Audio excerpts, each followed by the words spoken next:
I'm starting to strongly dislike my daughter. Her actions led to her sister being SA'd and now she's playing the victim. To start off everything, I'm a widow and have 3 children, but in this post I'll be focused on my 2 youngest daughters, Lucy, F14, and Maya, F18. For little background, Lucy was awarded by 4 men back in December. How this incident accrued was Maya threw a party while I was working the night shift and 4 of the boys that were attendants at this party assaulted Lucy. It's been devastating to say the least. Lucy has lost all of her spark and quit cheer. Plus on top of that, she opted out of her freshman year by just continuing to do courses online. She doesn't sleep in her room anymore but with me and just wears my late husband's hoodies all day, and I feel so helpless as a mother because I don't know how I can help her. Throughout the investigation, a lot of things came out regarding Maya's part in this. She did not set up her little sister. However, I feel like she severely neglected her, and all of this could have been avoided if she just followed my rules. I never approved a party. I left in her charge of watching Lucy, and before you guys say, well, you're her mother, it's not her job to watch your kid. But the thing is, it was her job. I pay her really well to look after her sister while I work nights. It's been an agreement we had for years. Lucy is not special needs in any way. The only thing I asked of Maya is that she makes sure her sister does her homework and gets to bed at a reasonable time. The men that assaulted Lucy, Maya invited herself. She knew them personally, and knew they had affiliates to gangs and did not care.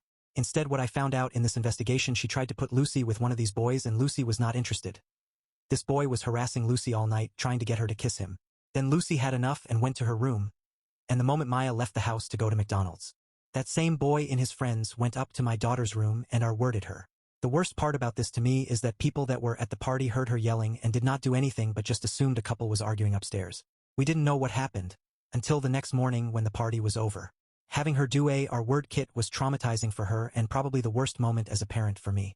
Then couple weeks later she tested positive for a curable STD. My baby has been so broken ever since. Even though they did get those boys and all 4 pleaded guilty because they had evidence on their phone, but it's still so extremely hard for Lucy right now. Maya, on the other hand, has been remorseful and Lucy has no animosity towards her and doesn't blame her. Still loves her sister. But I don't know why. For me, I'm so angry at Maya and I've been really trying to forgive her, but I can't as of now. I can't even look at her without not wanting to lash out. Her prom is next weekend and I honestly couldn't care less. She tries to have conversations with me, but it's hard for me to show any interest in them. I don't hate my daughter. I still love her, but I just have strong dislike for her right now. I've been reading self-help books trying to learn how to address this properly. I feel like I can't open up to anyone about this in life. I guess this may be cry for help as a mother. Edit. Thank you for all the feedback. The most repetitive question I'm seeing is if Maya still watches Lucy? The answer is hell no. I don't trust her anymore and it might take years to get it back. I'm on a leave of absence currently. Also, Lucy is not therapy as of right now. She expressed to me she's not ready for that. I think after the sentencing she might be open to it. Maya is also in therapy but skips a lot of appointments and I'm in therapy too, and it's been helping me remain calm throughout the situation and not want to lash out at Maya. But the number one advice that I'm seeing in here that I'm strongly considering is sending Maya to my parents' house for a while and get some space from her. Edit 2. For the ones asking if Maya is in a gang, to my knowledge she isn't. The most I have ever caught her doing was smoking some pot and vaping. I also don't want to think Maya would ever intentionally set up her sister to be brutally assaulted. So I'm leaning towards Maya genuinely was being plain neglectful that night. Also, I feel like it would have came up in the investigation if she intentionally set up Lucy. Also, the boy Maya was trying to set Lucy up with was 17 at the time. He's 18 now and the other 3 were grown men. Relevant comment. You're blaming your daughter for what 4 men did. How is it her fault that 4 disgusting men did what they did? You need to redirect your feelings towards the men and stop blaming your daughter for stuff she didn't do. Yeah, she threw a party and didn't follow the rules, you can get over that.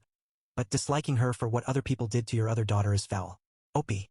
I'm responding to you because you're not the only one that said this. But never did I say it was all Maya's fault. I'm disappointed in her, plain and simple. I raised her better to know from right and wrong, and for her to not associate with criminals. And she didn't just throw a party. I don't know if you actually read my post, but she fucked up 4 times in one night. First was the party, secondly try to put my daughter with someone 4 years older than her. Third, she let this dude harass my daughter all night and she knew that, and lastly then left her sister in a house with these same men and did not tell her that she was leaving. So quit with this BS that I'm blaming solely her for what happened, because I'm not. I'm pissed at her actions that led to what happened to Lucy, and I'm also pissed at all the people that were there that heard my daughter and didn't do shit. But it's honestly baffling that's what took from this giant post that I'm blaming Maya for everything, because I'm not. Update. A lot has progressed in the past couple of days, and it would be only right to update you guys on what happened and get some advice from you guys regarding everything. But to answer multiple questions I received from my last post about why hasn't Maya been further punished. To put it quite simply, Maya was arrested the night of Lucy's attack. She was charged with felony child endangerment and 2 misdemeanors. The judge was very nice to her and made her pay a $2,000 fine, 60 hours of community service and 3 years probation. Plus I took her car, but after this update, I maybe should have given her a harsher punishment. But back to the update. On Thursday afternoon, me and Maya got into a fight. The dispute happened because Lucy came to me virtually upset and on the verge of tears. Because 5 people messaged her that day, expressing condolences about her attack. Lucy has been very clear she doesn't want anyone that she knows to know that she was the victim of the attack. Upon further investigation, it turns out Maya told a group chat of 27 people that Lucy was the victim. Lucy vocalized to me how humiliated she feels and that she can't ever go back to school next year. I of course then go confront Maya about it. She kept saying I was overacting and that Lucy was being dramatic. I tried to reason with her to see how she hurt her sister, and she did not see the issue. She stopped me off mid-lecture from me and said, "Jesus Christ, Mom, you need to let her deal with this shit instead of always rushing to her defense. Lucy is not different from other women in the world that deal with our word. At least they don't make it their entire personality like she does. Also, she's fine." I literally overheard her talk to a boy on the phone last night. It just clicked for me at that moment that she was not actually remorseful at all and that I just witnessed her mask slip. I just responded with "pack your shit up" and that she will be staying with my parents until I allow her back. That's exactly what she did. But the next morning I got a text from Maya to meet her at her therapist appointment that was later that day. Looking back, I wish I had never gone because her therapist majority of the visit only saw her POV, but at the start of the appointment it opened up with Maya apologizing and explaining her thought process of why she told her friends, and it was because she was venting, plus she didn't think of it as a big deal because it's public case that was on the news and Lucy seems fine these days. Lucy is listed as a Jane Doe and not named nowhere, but I digress. We then get into the nitty-gritty of it all. Maya then tells me in front of the therapist that she feels emotionally neglected by me and that I never seemed to care about her trauma when it came to the situation.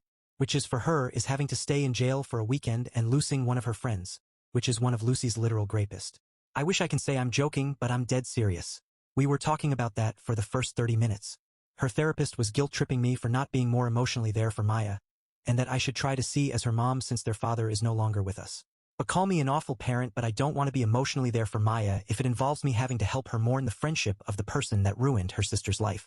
The therapist was on one, especially since she kept referring to what happened to Lucy as an accident or that Lucy seems happier these days because that's what Maya has been telling her, when Lucy is quite literally high off antidepressants and still scores extremely low on the mental health evaluation.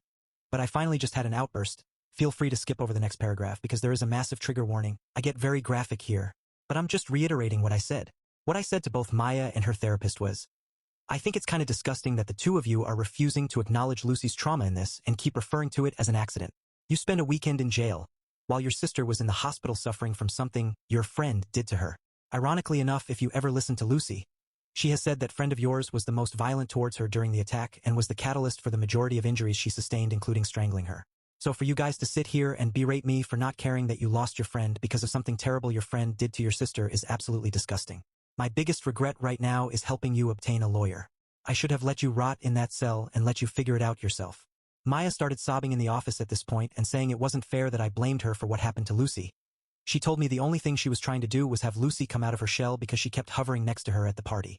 The therapist then interjects and asks Maya how did Lucy respond to her when she apologized. Maya, in such a defensive manner, says, "Apologize for what? I didn't word her." Even the therapist was shocked when she said that, and at that point, I heard enough and stood up, threw my hands up and left. I haven't spoken to Maya since then, and this was Friday afternoon. Maya has been texting me and calling me begging to come home so she can apologize to both me and Lucy.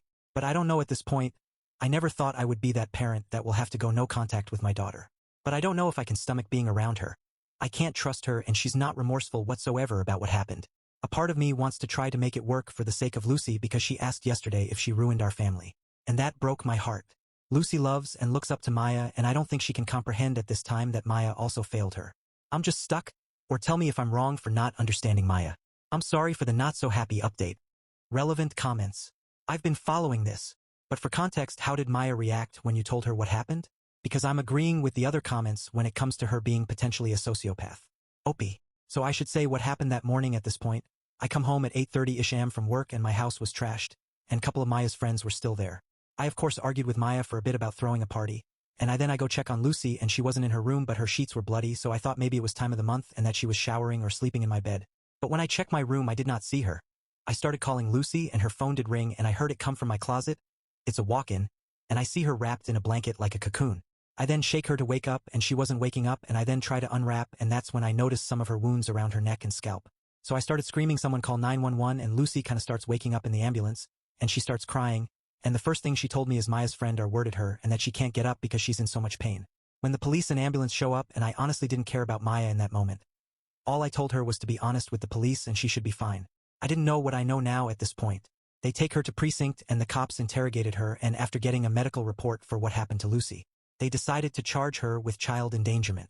I did not see Maya's reaction to when they told her about what happened to Lucy. But when she saw Lucy once she got out of jail, she gave her a big hug, and I thought it was a sweet moment. The only red flag that stands out to me from that time is Maya did not cooperate fully about giving out names because she said she forgot. Luckily, DNA results from the crime scene and on Lucy, which all 4 of Lucy's rapists were already in the system for other crimes. One even being on probation, so they were easy to find, and it was dominoes effect after that. Comment. Wait, so Maya knew these people were rapists beforehand? Also, Maya didn't cooperate. That shows she didn't care at all. Opie. Well, only one of them had a SA charge on their record, but the other 3 were already on a crime spree, which was robbing and assaulting people, and I have no idea how Maya met these people. We live in the suburbs, where the most we worry about is robbery or porch pirates. Comment. I would strongly suggest moving. I'm so sorry about everything that has happened and is happening and hate to put more on you, but you might want to consider moving Lucy to a different school. Opie. Thank you, and I did recently put our home up for sale. We're moving to a rental in July. I didn't want to let it go originally because selfishly me and my late husband bought that house together, so sentimental value. But I agree with everyone that we need to move for things to get better. Comment. I'm curious about your other child. Do they live in the house or near? Do they know what happened to Lucy? I'm just wondering about her support right now. She obviously has you, but especially with her thinking she ruined the family, I'm wondering if she has anyone else close that she can lean on. Opie. So my oldest is my son. He got married a month before everything went down, and I didn't want to drag him in too much about Maya, because I want him to enjoy the newlywed phase with his wife. Him and his wife are very supportive, and his wife takes Lucy all the time for sleepovers or just to get her out of the house.